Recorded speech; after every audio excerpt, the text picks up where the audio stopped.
let's go back to the code.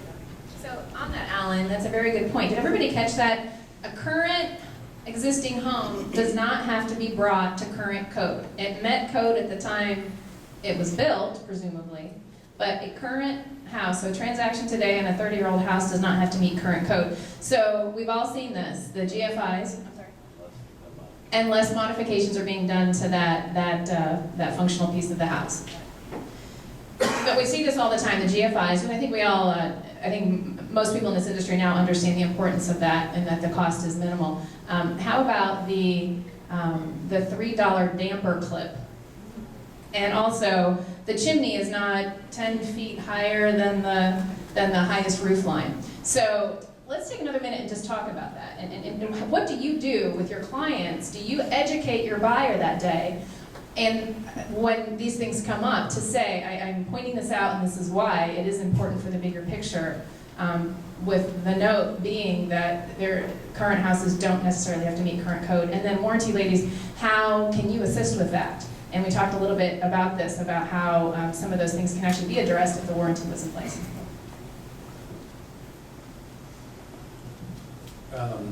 Yeah, I'm not sure exactly how to answer that one. Do you educate your buyer when that comes up, when you know you're putting these code issues Sure, in on sure. a 30-year-old house? Do you take a minute to talk about that? Well, absolutely. There's what you, if a client comes to the inspection, we always ask that they try to be there if they can. Even if they don't stay for the entire inspection, can you be there toward the end where we can go over these things with you? More and more it seems that they don't. And we end up uploading these reports, and then what's on the report is all they learn, unless they make a phone call. But we see ourselves as educators. It's true, I'm an inspector, and I'm going to put this, I'm simply just helping with this transaction. But if a client will walk around with me for 2 hours, 3 hours, 4 hours, and I can teach them something about that house, I do. And why not? And to be honest with you, we see it as relationship building. I mean, every time I get somebody who complains about something from months ago and wish they knew, I think, well, I wish I'd have said that, or I wish you were listening a little better, when I was trying to explain that to you about your house. But the truth is, we try to tell them these things as much as we can. For instance, don't get wrapped around these GFCIs not being in this kitchen, okay? You don't have to tell the seller they have to update those. But if I were you, from a safety standpoint, I'd update those. And you know what I hear 9 times out of 10? Oh, Uncle Joe, he used to be a licensed electrician, he'll fix those. Now, do they fix them? I don't know, I hope they do. But that's kind of out of my realm, it's out of your realm. But the truth is, I try to explain to them that, hey, just get this stuff fixed. Most of it doesn't amount to a tremendous amount of money. Okay. Every warranty company has different options that you can purchase in addition to the policy. And I think a lot of agents maybe are not familiar with those, or just look at the price sheet and go with whatever the lowest price is. There are options for code violations that you can get with the home warranty.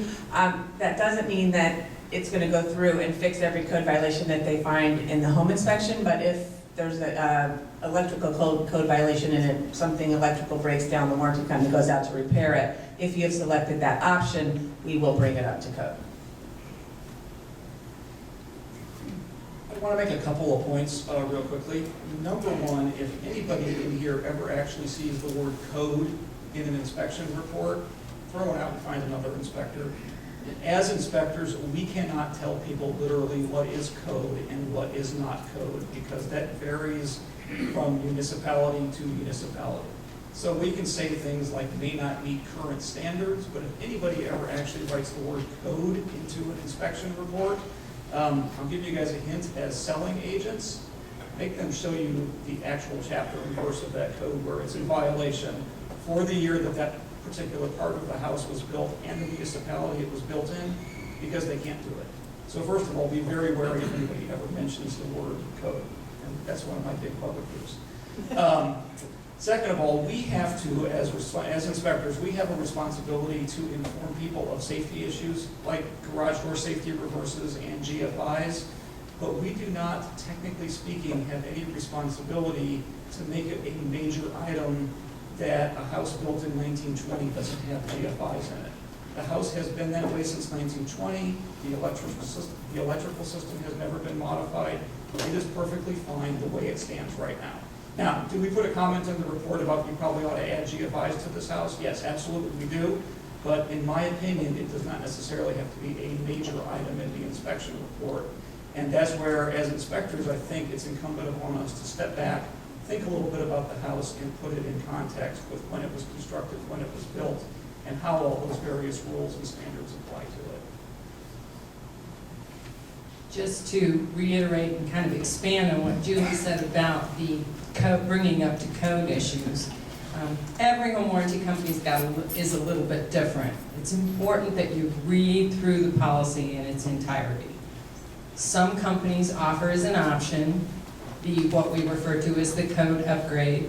Other companies have policies that's automatically included and is explained in the body of the policy.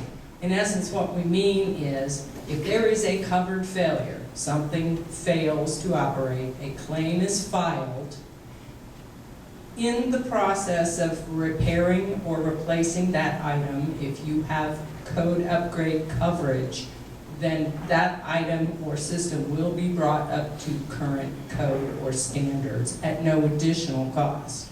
Without that code coverage option or coverage, then the difference between repairing or replacing the item and the cost to then bring it up to code would be borne by the homeowner. So read the fine print.